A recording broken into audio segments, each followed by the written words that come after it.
नमस्कार, आप सभी का स्वागत डीडी न्यूज पर। आपके साथ मैं हूं मुकुल शर्मा। दिन भर खबरों में क्या रहा खास बताएंगे आपको, लेकिन सबसे पहले आइए नजर डालते हैं हेडलाइंस पर। प्रधानमंत्री नरेंद्र मोदी फ्रांस से स्लोवाकिया के लिए हुए रवाना। पीएम स्लोवाकिया के राष्ट्रपति, प्रधानमंत्री और उद्योग जगत के प्रमुख प्रतिनिधियों से करेंगे मुलाकात। व्यापार, निवेश और रणनीतिक सहयोग पर होगी चर्चा।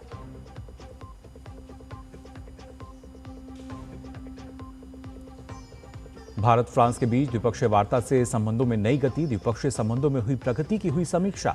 रणनीतिक, आर्थिक और रक्षा सहयोग समेत कई अहम मुद्दों पर हुई चर्चा।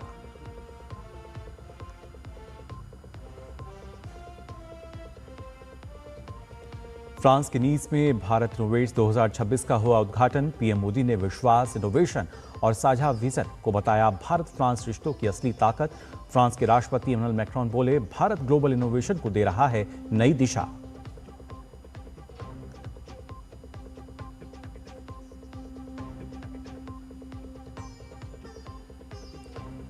टीएमसी के बागी सांसदों का बड़ा फैसला। बागी सांसदों ने nationalist citizen party of India में विलय कर एनडीए का समर्थन देने की कही बात।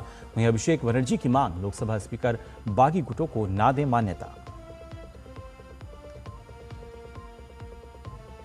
और कॉमनवेल्थ गेम्स 2026 के लिए भारतीय टीम का ऐलान। 32 सदस्यीय एथलेटिक्स दल में नीरज चोपड़ा भी शामिल। अंतिम सूची में 22 पुरुष और 10 महिला एथलीट्स हुए शामिल।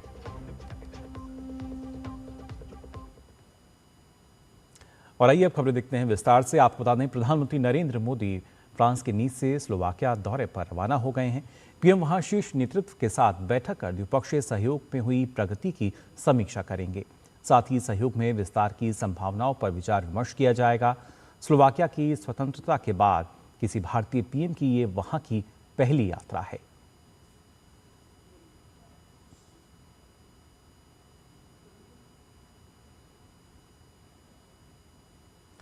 और इससे पहले भारत और फ्रांस के बीच प्रतिनिधिमंडल स्तर की अहम बैठक हुई। भारतीय प्रतिनिधिमंडल का नेतृत्व प्रधानमंत्री नरेंद्र मोदी ने किया, जबकि फ्रांसीसी प्रतिनिधिमंडल की अगुवाई राष्ट्रपति इमैनुअल मैक्रोन ने की। बैठक में दोनों देशों के द्विपक्षीय संबंधों में हुई प्रगति की समीक्षा की गई। साथ ही रणनीतिक, आर्थिक और रक्षा सहयोग समेत विभिन्न क्षेत्रों में साझेदारी को नई ऊंचाइयों तक पहुंचाने पर व्यापक विचार विमर्श हुआ। प्रधानमंत्री मोदी ने फ्रांस के राष्ट्रपति इमैनुअल मैक्रोन के साथ विला कैरिलोस का दौरा किया। यह फ्रेंच रिवेरा पर स्थित एक शानदार प्राचीन ग्रीक शैली का विला है। इस मुलाकात के दौरान दोनों नेताओं के बीच बेहद गर्मजोशी नजर आई। राष्ट्रपति मैक्रोन ने पीएम को इस प्राचीन इमारत के बारे में विस्तार से बताया। 1966 में इसे फ्रांस के ऐतिहासिक स्मारक का दर्जा मिला। यह एक लोकप्रिय संग्रहालय और पर्यटन स्थल है, जहां आगंतुक प्राचीन यूनानी जीवन शैली और वास्तुकला का अनुभव करते हैं। इसे फ्रेंच रिवेरा की सबसे अनोखी और खूबसूरत ऐतिहासिक इमारतों में से एक माना जाता है। प्रधानमंत्री नरेंद्र मोदी और फ्रांस के राष्ट्रपति इमैनुअल मैक्रोन ने भारत इनोवेट्स 2026 में आयोजित एक प्रदर्शनी का दौरा किया। इसमें 120 से ज्यादा भारतीय इनोवेटर शामिल हैं।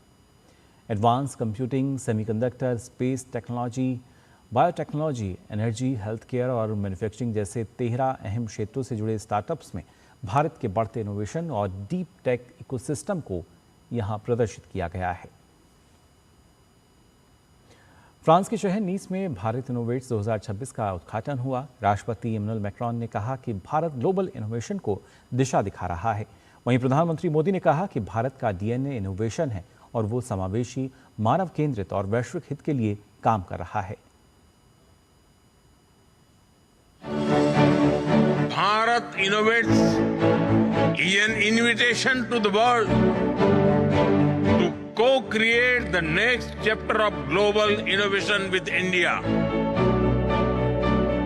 प्रधानमंत्री नरेंद्र मोदी और फ्रांस के राष्ट्रपति इमैनुअल मैक्रोन ने नीस में मुलाकात की। दोनों नेताओं की मौजूदगी में भारत इनोवेट्स 2026 का उद्घाटन हुआ। प्रधानमंत्री ने कहा कि भारत तकनीक के क्षेत्र में सिर्फ उपभोक्ता नहीं बल्कि कंट्रीब्यूटर बनकर उभरा है। भारत इनोवेट्स का आयोजन भारतीय नवाचार और नवोन्मेष की गति और तेज करेगा। भारत इनोवेट्स का ये मंच भारत के टैलेंट और यूरोपियन कैपिटल के बीच एक ब्रिज बन रहा है, एक ऐसा प्लेटफॉर्म जहां भारत के यंग माइंड्स को यूरोपियन एक्सपर्टीज से जुड़ने का अवसर मिल रहा है। एक ऐसा भारत जो सॉल्यूशंस का कंज्यूमर नहीं, सॉल्यूशंस का कंट्रीब्यूटर बनकर के उभरा है। भारत इनोवेट्स में शामिल स्टार्टअप्स और उनकी तकनीक को प्रधानमंत्री नरेंद्र मोदी और राष्ट्रपति मैक्रोन ने देखा। आयोजन में कुल 120 स्टार्टअप्स हिस्सा ले रहे हैं। ये भारत के कुछ चुनिंदा स्टार्टअप्स हैं, जबकि भारत में फिलहाल 2 लाख स्टार्टअप्स काम कर रहे हैं। इस इकोसिस्टम के साथ भारत दुनिया का तीसरा सबसे बड़ा स्टार्टअप इकोसिस्टम है। फ्रांस भारतीय इनोवेशन की यात्रा में एक अहम साझेदार है। प्रधानमंत्री ने कहा कि ग्लोबल गुड ही भारतीय इनोवेशन का मंत्र है। Bharat innovates with scale and speed. Bharat innovates for a sustainable future, and Bharat innovates for the whole world. Innovation और inclusion एक दूसरे के विरोधी नहीं है, बल्कि पूरक है। इसका मतलब है किसी भी इनोवेशन की महानता केवल उसके वैल्यूएशन में नहीं होती, उसकी महानता उसके ह्यूमन इम्पैक्ट में होती है। यही भारत इनोवेट्स की भावना है, यही भारत का दृष्टिकोण है। Innovation is in India's DNA. हजारों वर्षों से भारत ने अपने नॉलेज और इनोवेशन से दुनिया को नई दिशा दी है। प्रधानमंत्री ने AI, quantum, deep tech, finance, रक्षा, पर्यटन, हेल्थ केयर और बायोटेक जैसे क्षेत्र में काम कर रही दिग्गज कंपनियों के सीईओ, प्रबंध निदेशकों और निवेशकों से मुलाकात की। भारत में स्टार्टअप की प्रगति, उनकी समस्याओं और निवेश को लेकर प्रधानमंत्री ने चर्चा की। साथ ही विश्वास दिलाया कि भारत में सुधारों की गति जो बीते 12 साल से चल रही है, वो जारी रहेगी। वहीं फ्रांस के राष्ट्रपति मैक्रोन ने प्रधानमंत्री के नेतृत्व और उनके लंबे कार्यकाल की सराहना की और कहा कि भारत दुनिया को दिशा देने वाला देश बन चुका है। Demonstrations in terms of strengths, innovation, but also in terms of implementations at the industrial level, and something that is very concrete. And this has to lead many countries of the world to see India how it's like today.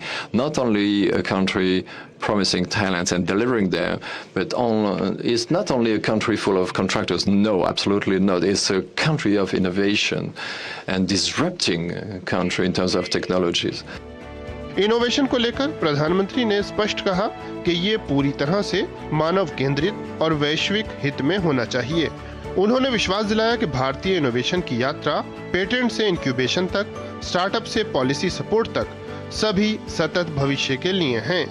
Bharat innovates के उद्घाटन के साथ ही अब ये innovation का संस्करण रफ्तार पकड़ रहा है, जहां एक और हमने देखा कि विभिन्न इन्वेस्टर्स, कॉर्पोरेट जगत के दिग्गज हमारे डीप टेक स्टार्टअप्स के साथ संवाद करते नजर आए, तो वहीं जहां एक और राष्ट्रपति मैक्रोन ने भारत की इसी इनोवेशन की क्षमता को सामने रखा, इसको सराहा, तो वहीं प्रधानमंत्री नरेंद्र मोदी ने भी विश्व से जो आह्वान किया कि आइए भारत के साथ मिलकर वैश्विक समस्याओं के समाधान के लिए साथ आएं, सह विकास करें, सह अनुसंधान करें, ताकि वैश्विक चुनौतियों का समाधान हम मिलकर तलाश सकें, लॉन्ग टर्म कोलैबोरेशंस और पार्टनरशिप्स कर सकें। ये आह्वान इनोवेशन के लिए और विश्व के लिए भी बहुत महत्वपूर्ण है।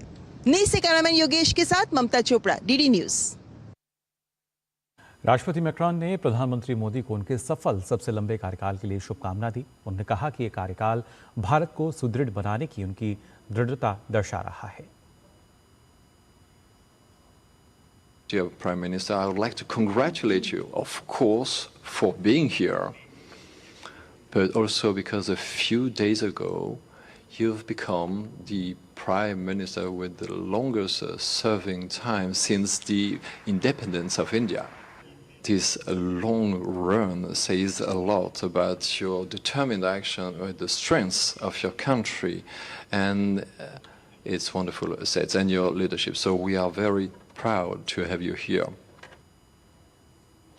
प्रधानमंत्री नरेंद्र मोदी फ्रांस से स्लोवाकिया दौरे पर रवाना हो गए हैं। पीएम वहां स्लोवाकिया के राष्ट्रपति, प्रधानमंत्री और उद्योग जगत के प्रमुख प्रतिनिधियों से मुलाकात करेंगे। भारत और स्लोवाकिया के बीच बढ़ते व्यापार, निवेश और रणनीतिक सहयोग के बीच ये दौरा बेहद अहम माना जा रहा है।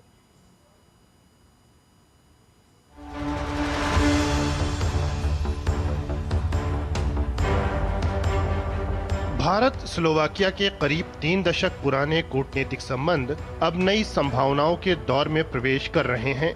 प्रधानमंत्री नरेंद्र मोदी की 14 से 16 जून तक स्लोवाकिया यात्रा के दौरान दोनों देशों के बीच व्यापार, तकनीक और निवेश के क्षेत्र में रिश्ते और भी प्रगाढ़ होंगे।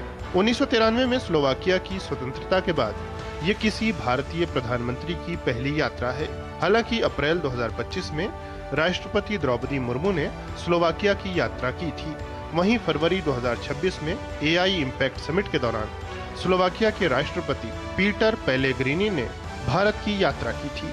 दोनों देशों को उम्मीद है कि इस यात्रा से स्लोवाकिया और भारत के द्विपक्षीय संबंध एक नए युग में प्रवेश करेंगे। काफ़ी आशाएं हैं हमें इस यात्रा से, क्योंकि ये हमारे जो संबंध हैं उनको एक नए लेवल पे ले जाएगी और उसके बाद जो हमारे अगले दशक की जो दिशा होगी वो इस यात्रा से हमें लगता है कि जो डिसीजंस इस यात्रा में होंगे उससे आगे की जो कुछ सालों की जो हमारे इंडिया स्लोवाकिया का संबंध किस दिशा में जा रहा है उससे ये निर्धारित होगा। भारत ने 1993 में स्लोवाकिया को स्वतंत्र राष्ट्र के रूप में मान्यता दी थी। लगातार मजबूत होते संबंध आज कूटनीति तक सीमित नहीं हैं, बल्कि व्यापार, शिक्षा, संस्कृति और तकनीकी में दोनों देशों का सहयोग बढ़ रहा है। वर्ष 2025 में द्विपक्षीय व्यापार 1.6 बिलियन यूरो के स्तर को पार कर गया। भारत फार्मास्यूटिकल्स, मोबाइल फोन और ऑटो कंपोनेंट्स का निर्यात करता है, जबकि स्लोवाकिया से ऑटोमोबाइल और मशीनरी का आयात भारत मुख्य रूप से करता है। इंडियन ऑटोमेकर्स के लिए काफ़ी यहाँ पर स्कोप बनता है, क्योंकि हमारा इंडिया में जो प्रोडक्शन कॉस्ट है वो काफ़ी कम है। If somehow logistics is taken care, तो मुझे लगता है कि Indian automakers can succeed here quite well. Slovakia प्रति व्यक्ति वाहन उत्पादन के मामले में दुनिया के शीर्ष देशों में शामिल है। इसे दुनिया की कार निर्माण राजधानी भी कहा जाता है। यही वजह है कि भारतीय ऑटो कंपोनेंट कंपनियों और स्लोवाकियाई वाहन निर्माताओं के बीच सहयोग की संभावनाएं तेजी से बढ़ रही हैं। व्यापार के साथ साथ लोगों के बीच बढ़ता योग, शिक्षा और सांस्कृतिक कार्यक्रमों का सहयोग द्विपक्षीय रिश्तों के लिए सकारात्मक माहौल तैयार कर रहा है। There are relations between India and all kinds of European countries, and I think it's a big honor for Slovakia that the Indian Prime Minister is visiting. भविष्य में आईटी, एआई, हरित ऊर्जा और विनिर्माण जैसे क्षेत्रों में सहयोग की नई संभावनाएं आकार ले रही हैं। ऐसे में प्रधानमंत्री की ये यात्रा केवल एक राजनयिक कार्यक्रम नहीं, बल्कि भारत और स्लोवाकिया के बीच भविष्य की आर्थिक और रणनीतिक साझेदारी की मजबूत नींव रखने वाली यात्रा मानी जा रही है। स्लोवाकिया की राजधानी ब्रातिस्लावा में प्रधानमंत्री नरेंद्र मोदी के भव्य स्वागत की तैयारी चल रही है।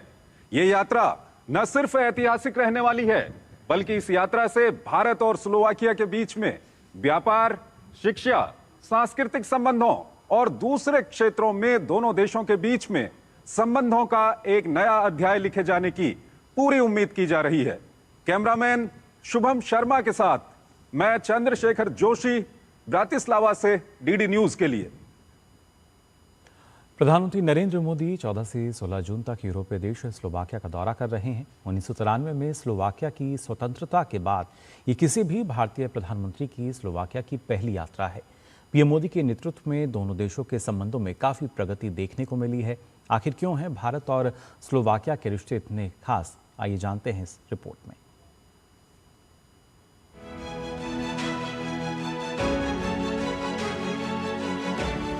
प्रधानमंत्री नरेंद्र मोदी ने अनेक देशों के साथ भारत के संबंधों को नई ऊर्जा दी है।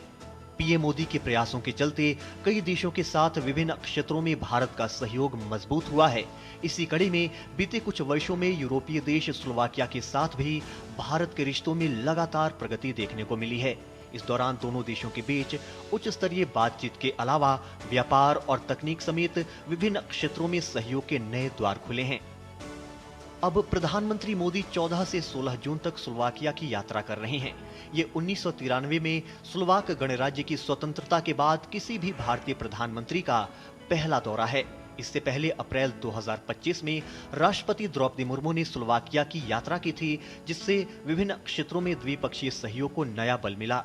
इसके बाद फरवरी 2026 में एआई इम्पैक्ट समिट के दौरान स्लोवाकिया के राष्ट्रपति पीटर पेलेग्रिनी भी भारत आए थे। वहीं 2022 में रूस यूक्रेन संघर्ष के दौरान यूक्रेन से भारतीय छात्रों को निकालने में स्लोवाकिया ने भी अहम सहयोग दिया था। ऑपरेशन गंगा के तहत स्लोवाकिया के रास्ते 1100 से अधिक भारतीयों को निकाला गया। दोनों देशों के बीच मजबूत होते रिश्तों का असर व्यापार में भी साफ देखने को मिल रहा है। स्लोवाक सांख्यिकी कार्यालय के आंकड़ों के अनुसार 2024 में भारत स्लोवाकिया द्विपक्षीय व्यापार $1 अरब को पार करते हुए रिकॉर्ड $1.3 अरब दर्ज किया गया। वहीं 2025 में ये और बढ़कर $1.8 अरब तक पहुंच गया। इसमें भारत ने स्लोवाकिया को $1.5 अरब का निर्यात और स्लोवाकिया से $28.4 करोड़ का आयात किया। व्यापार के अलावा राजनयिक स्तर पर भी स्लोवाकिया भारतीय हितों के पक्ष में खड़ा रहा है। स्लोवाकिया संयुक्त राष्ट्र सुरक्षा परिषद में भारत की स्थायी सदस्यता का समर्थन करता रहा है। साथ ही स्लोवाकिया ने 2025 के पहलगाम आतंकी हमले की कड़ी निंदा करते हुए भारत के साथ एकजुटता दिखाई थी। दोनों देशों के बीच लगातार बढ़ता सहयोग विभिन्न क्षेत्रों में साझेदारी का रूप ले रहा है। रक्षा क्षेत्र में स्लोवाकिया की हथियार बनाने वाली कंपनी ग्रैंड पावर कोयम्बटूर के पास अपनी एक सहायक कंपनी स्थापित करने की प्रक्रिया में है। वहीं सितंबर 2023 में भारत और स्लोवाकिया ने परमाणु ऊर्जा के क्षेत्र में तकनीकी जानकारी के आदान प्रदान पर एक एमओयू पर हस्ताक्षर किए थे। जून 2017 में भारत ने स्लोवाकिया की पहली सैटेलाइट SK क्यूब को भी लॉन्च किया था। साथ ही भारत और स्लोवाकिया के बीच साइबर सुरक्षा और डिजिटल समेत अन्य उभरती हुई तकनीकों में सहयोग पर भी चर्चा चल रही है। वहीं स्लोवाकिया के नित्रा शहर में टाटा मोटर्स के जगुआर लैंड रोवर का प्लांट होने के अलावा TCS और कई अन्य भारतीय कंपनियां वहां सक्रिय हैं। साथ ही स्लोवाकिया में करीब 11,000 भारतीय प्रवासी भी रहते हैं। स्लोवाकिया में योग, आयुर्वेद और भारतीय व्यंजनों की लोकप्रियता भी लगातार बढ़ रही है। इसके अलावा स्लोवाकिया ने भारत EU मुक्त व्यापार समझौते को अंतिम रूप दिए जाने का खुलकर स्वागत किया है, जिसके बाद अब प्रधानमंत्री मोदी के स्लोवाकिया के इस ऐतिहासिक दौरे से व्यापार, निवेश, ऑटोमोबाइल और रेलवे मैन्युफैक्चरिंग जैसे कई क्षेत्रों में परस्पर सहयोग की नई इबारत लिखी जाएगी। Bureau report, DD news. और बुलेटिन में फिलहाल हम यहाँ रुक रहे हैं, छोटे से ब्रेक के लिए, जल्द लौटते हैं।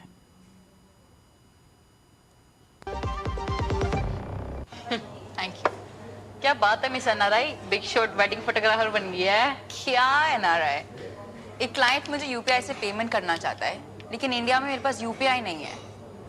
बैंक ऑफ बड़ौदा का बॉबी पे UPI ऐप है ना, अपने NRO अकाउंट को बॉबी पे UPI ऐप के साथ लिंक कर, पैसे सेंड या रिसीव कर। That's it? हाँ, Champions keep things simple है ना? बॉबी पे, one UPI app for everyone. जब धरती चीर कर निकलता है लोहे का पत्थर और मिलता है मोंगिया के जोश से, फिर तपता है, पिघलता है और बनता है फौलाद। अब होता है सरिया सारी खूबियों के साथ। मोंगिया स्टील, मजबूत देश का मजबूत सरिया। दीदी नौकरी लग गई। अरे वाह, बधाई हो। तो अब तो ढेर सारी शॉपिंग। हाँ दी, नया मोबाइल। अरे रुको शहजादे, सैलरी से पहले खर्चे। इंस्टेंट लोन भी तो मिलता है। पहले बजट बनाना सीखो, फिर खर्च करो। पर दी, देखो, कमाई का एक हिस्सा हमेशा बचाना चाहिए, लेकिन पार्टी देने से नहीं बचोगे तुम। हाँ दी, पार्टी मेरी, बजट तुम्हारा। अच्छा। RBI कहता है, सही वित्तीय बर्ताव करे आपका बचाव। पता है, लोग अक्सर मुझसे पूछते हैं कॉल सेंटर का स्टेडी जॉब क्यों छोड़ा। I wanted more out of life. बस मैंने अपना स्टार्टअप शुरू किया। जानना चाहोगे कैसे? Then start up your own business as an LIC agent. यहाँ सब कुछ है, great products, zero investment, leading organization and unlimited opportunities. तो क्या आप तैयार हैं? LIC एजेंट बनो, अब बड़ा सोचो। हमारी वेबसाइट पर जाएं या अपनी नजदीकी LIC शाखा से संपर्क करें। ब्रेक के बाद आप सभी का एक बार फिर स्वागत DD न्यूज पर। अब आइए आगे बढ़ते हैं। पश्चिम बंगाल में तृणमूल कांग्रेस के भीतर जारी राजनीतिक उठापटक अब दिल्ली में भी दिखने को मिल रही है। दरअसल TMC के कई बागी सांसदों ने केंद्रीय मंत्री भूपेंद्र यादव के घर पर बैठक के बाद लोकसभा अध्यक्ष से मुलाकात कर लोकसभा में अलग से बैठने की मांग की। साथ ही nationalist citizen party of India में विलय की भी बात कही है। पश्चिम बंगाल में विधानसभा चुनाव में तृणमूल कांग्रेस की करारी हार के बाद पार्टी में कलह लगातार बढ़ता ही जा रहा है। कई विधायकों ने ममता बनर्जी से बगावत कर अलग गुट बना लिया है, तो वहीं कई सांसदों ने भी अपना अलग रास्ता खोजना शुरू कर दिया है। इसी कड़ी में तृणमूल कांग्रेस के कई बागी सांसद केंद्रीय मंत्री भूपेंद्र यादव के घर पहुंचे और बैठक की। वहीं बागी सांसदों ने लोकसभा स्पीकर ओम बिरला से मुलाकात कर लोकसभा में अलग से बैठने के लिए इंतजाम और नेशनलिस्ट सिटीजन्स पार्टी में विलय की बात कही। हम लोग AITC से चुने हुए 20 सांसद स्पीकर साहब से मिलकर बैठने का चिट्ठी दिया और ये 20 सांसद जो हमारे कुल मिला के जितने हैं उसमें से 2/3 से ज्यादा है। हम ये जो जुट अभी नेशनलिस्ट पार्टी ऑफ इंडिया से। इस बीच तृणमूल के बागी गुट को मान्यता न दिए जाने की मांग करते हुए तृणमूल सांसद और पार्टी के राष्ट्रीय महासचिव अभिषेक बनर्जी ने लोकसभा अध्यक्ष ओम बिरला को पत्र लिखा है। इस पत्र को तृणमूल कांग्रेस सांसद कीर्ति आजाद और सागरिका घोष ने लोकसभा अध्यक्ष को सौंपा। हालांकि तृणमूल कांग्रेस के भीतर जारी उठापटक पर भाजपा का कहना है कि ये उनकी पार्टी का आंतरिक मामला है। TMC के बागी सांसदों का काफिला जो है वो लोकसभा अध्यक्ष ओम बिरला के निवास पर पहुंचा है और सांसदों की इसके पहले मुलाकात जो है केंद्रीय मंत्री और बंगाल प्रभारी भूपेंद्र यादव से हुई और उसके बाद जो है सांसदों का काफिला यहाँ पर अंदर पहुंचा है और जो बागी सांसद है वो एक एक करके गाड़ियों में यहाँ पर अंदर गए हैं। अब कौन किसको सपोर्ट कर रहा है वो हमारा मामला नहीं, उनके मामला है। पार्लियामेंट में जैसे बैठेंगे स्पीकर के पास जाएंगे, उनको जो ठीक लगेगा बोलेंगे। तृणमूल को देखने का हमको जरूरत नहीं है, कौन आया कौन गया हमको देखने का जरूरत नहीं है, लेकिन तृणमूल कांग्रेस पार्टी नहीं रहेगा ये तो हम लोग को भी देख पा रहा हूँ। 22 में ले 29 में ले 40 में ले ये उन लोगों का विषय है, ये हमारा कोई विषय नहीं है। तृणमूल का इंटरनल बात है। इतना दिनों से जो तृणमूल जैसे तरीके से चल रहे थे, अभी हारने के बाद सबको लगा कि अभी बोलना चाहिए, अभी उससे दूर होना चाहिए, तो ये हो रहा है। वहीं पश्चिम बंगाल के चर्चित सिग्नेचर फॉर्जरी यानी कथित फर्जी हस्ताक्षर मामले में तृणमूल कांग्रेस के राष्ट्रीय महासचिव अभिषेक बनर्जी एक बार फिर पूछताछ के लिए कोलकाता के भवानी भवन पहुंचे। शुक्रवार को उनसे करीब 5.5 घंटे तक पूछताछ हुई थी। जांच कर रही CID अब इस मामले में अलग अलग नेताओं के बयानों का मिलान कर रही है। इसी सिलसिले में तृणमूल नेता कुणाल घोष से CID दफ्तर में पूछताछ हुई। मामला विधानसभा से जुड़े एक विवादित पत्र में कथित तौर पर विधायकों के फर्जी हस्ताक्षरों के आरोपों से जुड़ा है। कलकत्ता हाईकोर्ट ने अभिषेक बनर्जी को जांच में सहयोग करने का निर्देश दिया है, जबकि उन्हें फिलहाल गिरफ्तारी से अंतरिम राहत भी मिली हुई है। तृणमूल कांग्रेस के अंदर से ही एलिगेशन आया कि हमारे सिग्नेचर को फेक किया गया, तो स्वाभाविक है उसका इंक्वायरी होगा। इन दोनों एक दूसरे के ऊपर कीचड़ उछाल रहे थे, अब CID के सामने दोनों बैठेंगे तो सब बाहर आ जाएगा। जब सत्ता में था तृणमूल कांग्रेस का नेता अभिषेक बनर्जी और बाकी बहुत सारे नेता तृणमूल का कभी कोयला चोरी किया है, कभी नौकरी चोरी किया है, युवाओं को बेरोजगार कर दिया नौकरी चोरी करके, फिर कभी रेशन का चाल डाल चोरी कर लिया था, कभी ऐसे बहुत बार कुछ ना कुछ चोरी करते रह गए। तृणमूल कांग्रेस में विधानसभा में हार के बाद कई स्तरों पर टूट और फूट नजर आ रही है। विधायकों और सांसदों में काफी ज्यादा गुस्सा पार्टी नेतृत्व को लेकर है, जो उभर कर सबके सामने आ रहा है। ब्यूरो इनपुट के साथ सौरभ दत्ता और अजीत द्विवेदी की रिपोर्ट, DD न्यूज। तो फिलहाल के लिए इस बुलेटिन में बस इतना ही, लेकिन देश और दुनिया की तमाम खबरों के लिए आप जुड़े रहिए DD न्यूज के साथ।